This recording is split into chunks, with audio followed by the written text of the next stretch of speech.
पाकिस्तान में इस वक्त सबसे बड़ा सवाल ये है कि एक 70 साल की औरत के एहतराम पर क्या काम किया गया कि वो शख्सियत जो कि गैर सियासी हैं। जो सियासी शख्सियात हैं उन पे बहुत नाम भी रखे जाते हैं, बहुत बातें भी होती हैं, इल्ज़ामात भी आयद किए जाते हैं, लेकिन एक खातून अलीमा ख़ान जो कि अपने भाई से मिलने जाती हैं और अपने भाई की कही हुई बात बाहर आके दोहराती हैं और उनका सियासत से कोई लेना देना नहीं है। पिछले दिनों जब वो डयाला जेल से बाहर निकली तो उनके सामने जो लोग खड़े होते हैं, जब वो प्रेस कॉन्फ्रेंस कर रही थी तो दो ख़वातीन नज़र आईं, जिसमें से एक खातून जो कि ज़्यादा जिसका नाम हुआ है उसने मास्क पहना हुआ था। आप जानते हैं कि इन दिनों कोरोना नहीं है, लेकिन ये जो नकाब पोश लड़की खड़ी थी, क्या ये अपनी मर्ज़ी से खड़ी थी या किसी के कहने पे खड़ी थी? इस पर अवाम ने इसलिए बात उठाई कि जिसकी तफसील हम आपको बताएंगे तो आपको नज़र आएगा कि क्यों ये कहा जाता है कि ये प्लान किया जाता है। ऐसी बात इसलिए होती है कि बाद में जब हम आपको बताएंगे कि पुलिस ने क्या किरदार अदा किया तो उससे आपको अंदाज़ा हो जाएगा। वो जो नकाब पोश लड़की थी, वो जब अलीमा ख़ान बात कर रही थी तो उसने हाथ में एक अंडा उठाया हुआ था और अंडा उठा के ऐसा ताक के निशाना बनाया कि उनके मुंह पे आके लगा। वो थोड़ी देर को चौंक भी गई। वो जो लड़की थी उसकी अगर देखें उम्र और अलीमा ख़ान की उम्र देखें तो अलीमा ख़ान इस वक्त 70 के या उससे ज़्यादा की एज की हैं। तो एक अपनी माँ से भी बड़ी उम्र की औरत को इस अंदाज के इंसल्ट करने की कोशिश करना इंतहाई गैर अखलाकी हरकत थी। अब अगर ये कहा जाए कि ऐसी गैर अखलाकी हरकत तो होती हैं और बाज़ लोग बातचीत में भी ऐसी बातें करते हैं जो नहीं कहनी चाहिए, तो ये याद रखें कि अलीमा ख़ान सियासी औरत नहीं है, उसका सियासत से कोई लेना देना नहीं है। अब मैं अलीमा ख़ान का आपको रद्द अमल बताती हूँ कि जब उसने अंडा फेंका और वो बात कर रही थी तो उस वक्त मजमे में एकदम हलचल मच गई। वहाँ नौजवान भी थे।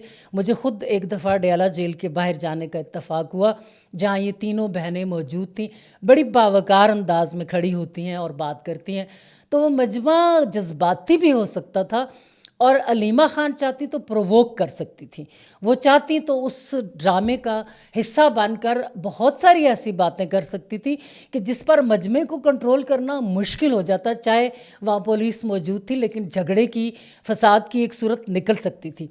लेकिन आप देख लें कि कितनी बुर्दबारी से, कितनी तहम्मुल से, कितनी सब्र से उन्होंने कहा कि कोई बात नहीं। और इस पर भी बात हुई कि इज़्ज़त देने वाला अल्लाह ताला है, और उन्होंने कहा कि कोई बात नहीं, मुझे इससे कोई फ़र्क नहीं पड़ता।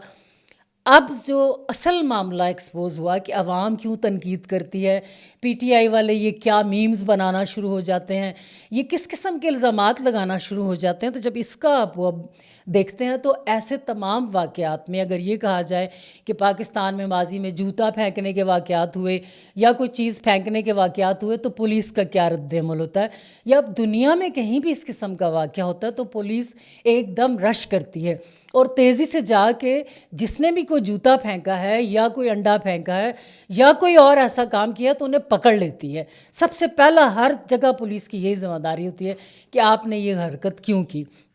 जहाँ हम देखते हैं तो वो लड़कियां जब गाड़ी में बैठती एक सफ़ेद सी गाड़ी जिसका नंबर भी लोगों ने बता दिया, तो पुलिस उनकी मुहाफ़िज़ बनकर, हत्ता कि सफ़ेद कपड़ों में हमने देखा एक दो लोग उन्हें राइट हैंड मुड़ने का कह रहे हैं और पुलिस खुद उन्हें भगा रही है।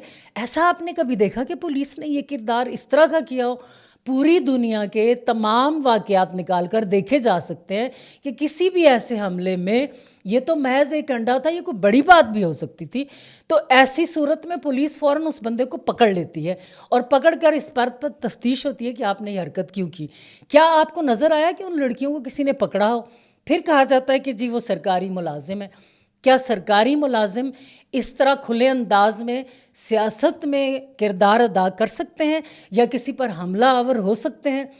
मैंने एक पोस्ट भी लगाई थी कि जो अच्छी मुर्गी होती है वो दूसरों के घरों में जाके अंडा नहीं देती। तो ये जो इन्होंने किया, अगर वो सरकारी मुलाजिम थी तो एक सरकारी मुलाजिम की क्या ज़िम्मेदारियाँ होती हैं? क्या वो इस किस्म की हरकत कर सकता है? अगर कोई करे, कोई भी सरकारी मुलाजिम, तो उस पर केस बनता है, उसको पकड़ा जाता है। तो ये सारा वाक़या इस वजह से लोग कह रहे हैं कि ये कहीं ना कहीं प्लान किया गया है। और क्यों किया गया और पुलिस क्यों साथ मिली हुई थी? اب ذرا ہم پولیس کے کردار پر بات کرتے ہیں کہ یہ ہماری پولیس ہے کیا، یہ کیوں ایسی حرکتیں کرتی ہے جس کے بعد تنقید کا نشانہ بنتی ہے. اور پھر یہ ہمارے محافظ ہیں، انہوں نے علیمہ خان جو کہ 70 سال کی سے زائد عمر کی خاتون ہے، اس کو تحفظ دینا تھا اس پریس کانفرنس میں، تو وہ خود جس لڑکی نے حملہ کیا اس کی محافظ کیوں بنی ہوئی ہے؟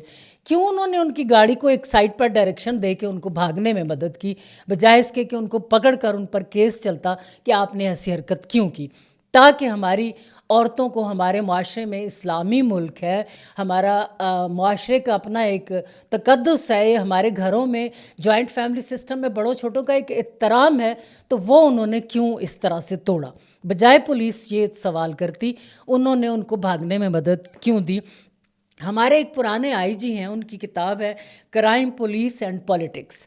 یہ ان کی کتاب میں لکھا ہوا ہے کہ پاکستان بننے کے بعد جو پولیس کا کلچر بنا ہے، ظاہرہ ایک ڈی آئی جی یا آئی جی جب کتاب لکھتا ہے، آپ یہ کتاب دیکھ بھی سکتے ہیں، تو انہوں نے کہا کہ پاکستان کا سب سے بڑا یہ المیہ یہ ہے کہ یہاں کوئی سیاستدان جو گلیوں محلوں سے عوام کے اندر سے سیاست دان اٹھتے ہیں، یہ وہ نہیں آئے، یہ سارے جاگیردار ہیں، یہ سارے وڈیرے ہیں، یا نو دولتیے نہیں جو ہوتے جنہیں درمیان میں آ کے دولت ملتی ہے، یہ سارے وہ لوگ ہیں. اور انہوں نے خرابی یہ کی کہ پولیس کو بھی اپنا ملازم سمجھ لیا اور یہ استعمال کرتے ہیں پولیس کو. اب ہم چوئن لائی یا معزے تنگ یا چرچل کو، ان سب کو دیکھتے ہیں تو ان کا تعلق جو اتنی بڑے لیڈر کے طور پر اپنے ملکوں میں سامنے آیا، تو یہ لوگ کوئی استاد تھا، کوئی کسان کا بیٹا تھا، کوئی مزدور تھا. آپ امریکہ کی ہسٹری دیکھ لیں تو یہ وہ لوگ تھے جو عوام سے اٹھ کے آئے تھے.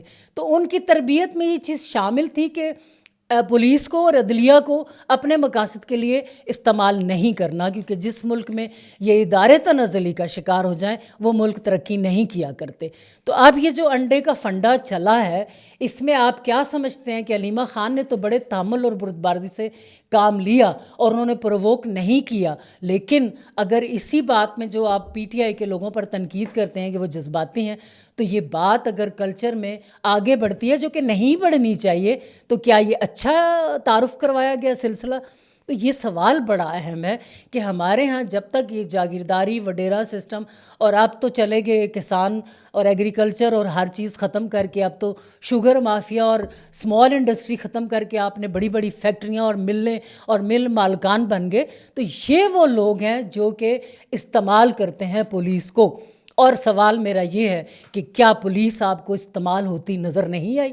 اگر آپ دیکھ لیں تو آپ کو پتہ چل جائے گا کہ نہ صرف رائٹ ہینڈ پہ پولیس پیچھے بھاگتی ہے گاڑیوں کو، اس گاڑی کو تحفظ دینے کے لیے، بلکہ سفید کپڑوں میں بھی کچھ لوگ، ایک بندہ تو بڑی دور تک ڈائریکشن بدل کر گاڑی کو راستہ دے کے کہتا ہے کہ آپ سیدھے ہاتھ کی طرف مڑ جائیں.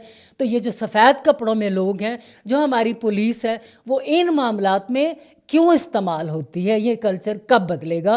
اور دوسرا سوال میرا یہ ہے کہ کیا پاکستان میں 70 سال سے اوپر کی عمر کی جو عورتیں ہیں ان کا احترام ختم ہو جائے گا؟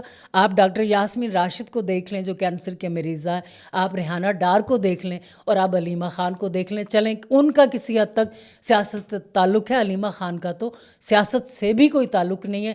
پھر پولیس پروٹیکشن کیوں دے رہی تھی اس لڑکی کو جس نے یہ انڈے کا فنڈا شروع کیا؟